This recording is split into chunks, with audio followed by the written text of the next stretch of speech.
Good morning, good afternoon, or good evening. Psyche is one of the most powerful characters in DNA right now, and today we'll be covering everything you need to know about her. Her best weapons, wedges, introns, teams, and much more, with a showcase at the end. To start off, let's talk about what Psyche actually does. In order to talk about Psyche's kit, we have to start off with her ultimate, Fluorescent Eclosion. Fluorescent Eclosion makes Psyche enter flamboyant state, gaining the ability to fly and locking her out of regular weapons. Instead, you can only use skills and shoot ranged attacks with her Consonance weapon, Icarus. If you don't know what a Consonance weapon is, it's a weapon exclusive to a single character that you have to activate a skill to use. Flamboyant state drains Psyche's HP by 5% per second until she's at 15% of her max HP. Then it continuously drains sanity until you reach 0. When HP is drained by Flamboyant state, it also gives Psyche Ultra Shield points equal to 150% of the HP drained. Fluorescent Eclosion is the core of Psyche's playstyle, and Icarus is also her biggest source of damage, with a 133% multiplier on every single hit. Moving on to Psyche's E skill, Chrysalis Dreamweave. This skill changes based on whether her Flamboyant state is activated or not, and when Flamboyant state is off, using E creates a phantasm at Psyche's current location, then Psyche flashes forward. The phantasm stays on the field and slows enemies for 5 seconds, then explodes, dealing anemo damage. When Flamboyant state is activated, this skill changes to Phototaxis. Psyche still flashes forward, but the skill no longer creates a phantasm, and instead it fires 16 ethereal powders. Ethereal powders lock onto an enemy and deal damage, inflicting 1 stack of Powder Stigma. Powder Stigma can stack onto a single enemy up to 12 times, and whenever Psyche hits an enemy that has stacks of Powder Stigma with a ranged attack, 1 stack is consumed for every attack that hits to deal anemo damage. Powder Stigma is the most important part of the skill, adding 30% of your attack as damage to your ranged attacks at max level. That's almost a 30% increase in damage alone when using Icarus, even without considering any other buffs. Taking a look at her passive, Psyche gains one of 3 buffs at random when dealing crit damage: an attack boost, skill damage boost, or a resolve boost. Each buff lasts 10 seconds, and for each buff she has, her damage is also increased by a percentage up to 12 times. Psyche's passive upgrades are Ephemeral is Due and Mirth Carries. Once every 120 seconds, so 2 minutes, using Psyche's ultimate when above 75% HP activates Ephemeral as Due. For the next 30 seconds, her HP is considered at 1% when triggering Morale or Resolve. Morale gives more damage the closer you are to 100% HP, and Resolve gives more damage the lower your HP is, but it is limited at 25% HP. If you're interested, here are the formulas. Psyche mainly wants Resolve over Morale, especially with this 1% HP passive and her ultimate's constant HP drain. Mirth Carries is Psyche's combat partner buff that gives a 50% attack buffs to herself and other anemo teammates. Now, you won't really be deploying her as a combat partner, so this isn't too important. For a leveling priority, her ultimate is the absolute priority. It's the biggest part of her damage, then followed by her skill, then her passive. Now let's talk about Psyche's playstyle and how to actually get the most value out of her. She's pretty simple to play, but there are a couple of things to be careful of. For most of your time playing Psyche, you want to be in Flamboyant state, dealing damage with Icarus's ranged attacks and keeping Powder Stigma stacked on enemies as much as possible. When flying around, make sure you're staying in range of any range-limited healers that you have on your team, like Daphne. You really don't want to have your ultimate consuming sanity since your skill and Powder Stigma are a huge source of damage. Another thing to be careful of is getting knocked out of the air by enemies. If you're hit in midair, you'll be staggered for a moment and Icarus will stop attacking, even if you're still holding down left or right click. Because of this, it's really easy to think that you're still attacking for a few seconds, so make sure you're staying alert when that happens. For some advanced tips, holding down control while using Psyche's Phototaxis will keep her in the same location, as long as you're already on a flat surface. This is super helpful for keeping your aim stable when fighting bosses, but also for body blocking ace player enemies in Bounty. As a character, Psyche is one of the strongest DPSs in the game right now. Clearing endgame content with her is super easy with proper investment, and she can take you farther in Immortal Theater than nearly every character in the game. That said, there are plenty of other characters who can clear up to Act 12 to get all the minimum rewards, so don't feel forced to build her just because she's strong. Psyche also has a few weak points. In solo play, her HP drain and ultimate requires you to have a healer on your team, and playing her in co-op without a healer can be somewhat of a struggle. This next con is up to your preferences, but her playstyle can feel a little bit boring for a while until you get used to it. With all of that out of the way, let's talk about weapons and demon wedges. The best demon wedge setup for Psyche starts with Serpent's Sidestep, 1 Typhon's Prime Resolve, 1 Midnight Sun, 1 Whispering Zephyr, and 3 Blaze Volition. For the last 2 slots, you have a few options. In slot 1, you can opt for another Blaze Volition or go with Blaze Resolve for an easier time getting it to plus 10. In the final slot, you can choose between Sphinx's Duel for damage or Siren's Wings Inspo for Sanity Sustain. Inspo is nice for farming, but Duel is generally more powerful on Psyche, since with her flight, she can stay over 20 meters away from enemies at all times to keep 100% uptime on it even when mobbing. If you're wondering why 3 to 4 piece Volition over Blaze Resolve and why Whispering Zephyr over Turbulent Cyclone, it's because skill damage out-damages Resolve until the soft skill damage cap. On Psyche's Consonance weapon Icarus, use 1 Foldover for multi-shot, Focus and Rage for crit stats, and Celerity for the attack speed. Looking at our other options, Impetus and Penetration are both attack percent wedges, which Psyche already has a ton of, and the trigger probability from Trammel isn't very useful on Psyche overall. So for that reason, we're using Foldover and Celerity instead of Impetus, Penetration, or Trammel. Next up, let's talk about Psyche's best weapons. First, we'll look at her signature weapon, Alpethus Abound. This weapon gives 5 to 10% resolve, but more importantly, it has an effect that gives Anemo characters resolve and attack speed buffs for 15 seconds after using an ultimate skill. Every time you deal damage with skills or ranged weapons, so Icarus or Psyche's E, the buff is extended by 0.2 seconds per hit. The basically infinite uptime on this effect makes Alpethus Abound Psyche's best weapon by a huge margin. But in case you don't have Alpethus Abound, Wainwraith can be a good early substitute for the bonus skill damage. As your Psyche gets stronger with more skill damage in other places, the value of Wainwraith can start getting smaller, so make sure you're still farming for Alpethus Abound as your final weapon. Since you'll be using Icarus to attack most of the time, the demon wedges don't really matter on both Psyche's melee and ranged weapons for damage. But if you have Piercing Ascent, Swift Momentum, or the other movement wedges, it's a good idea to equip them on Alpethus Abound for faster movement. As for Psyche's best ranged weapons, you have 2 options, Rendhusk or Excrucio. If you have them both at the same smelt level, Rendhusk is slightly stronger by about 3%. Otherwise, use whichever one has a higher smelt level.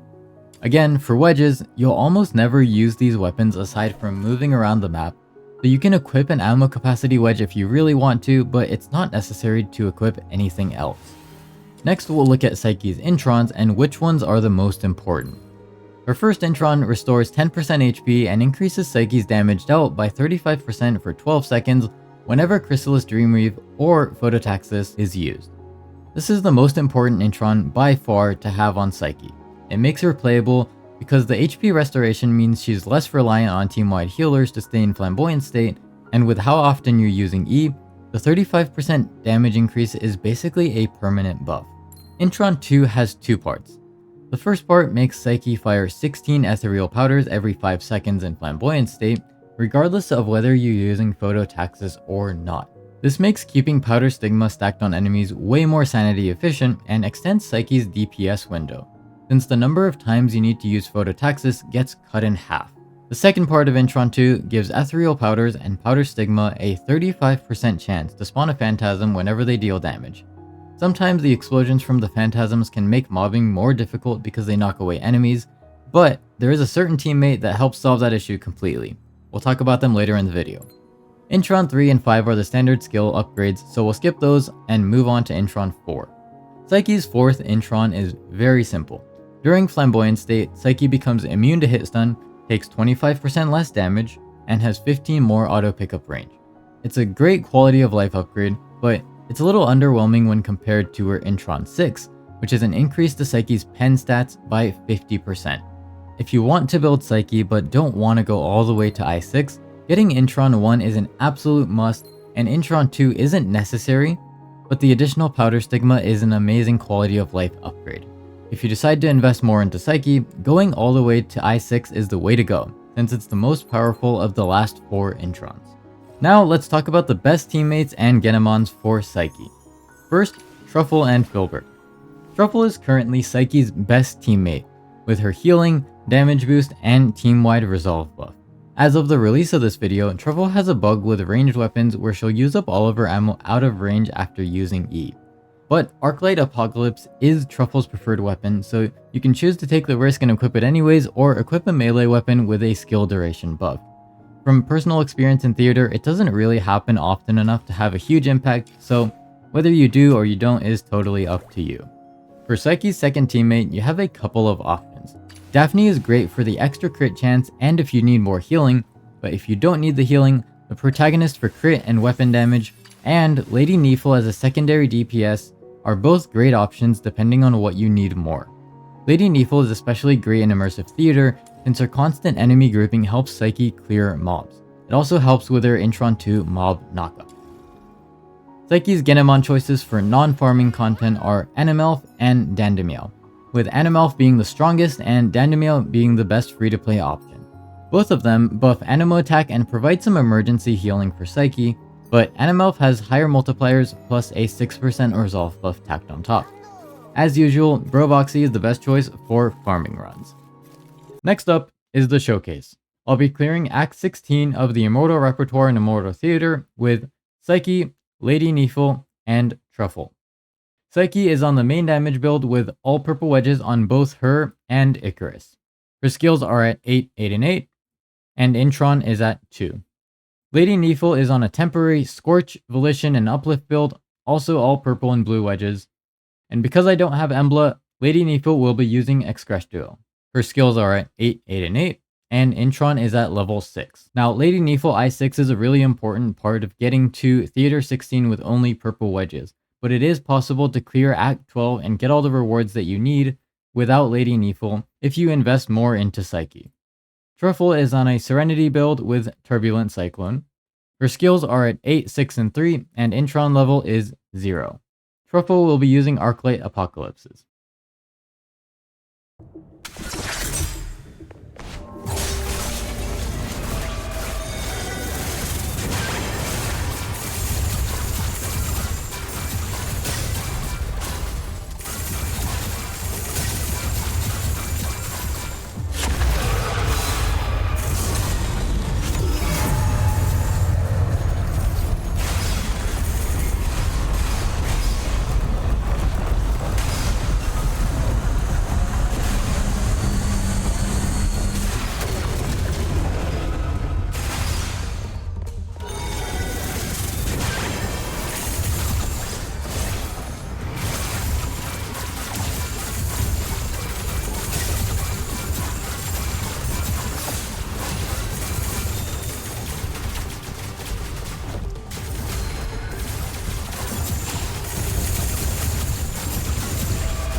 For final thoughts, Psyche is a character that makes endgame content extremely easy. Whether she's fun to play depends on the person, but as a character that shines even without maximum investment, she is worth your resources and time if you don't already have someone that can clear Immortal Theater Act 12. As always, any future updates will be in a pinned comment. Like, comment, and subscribe if you'd like to see more of this type of content or if you have any feedback. I hope this video was helpful. Thanks for watching.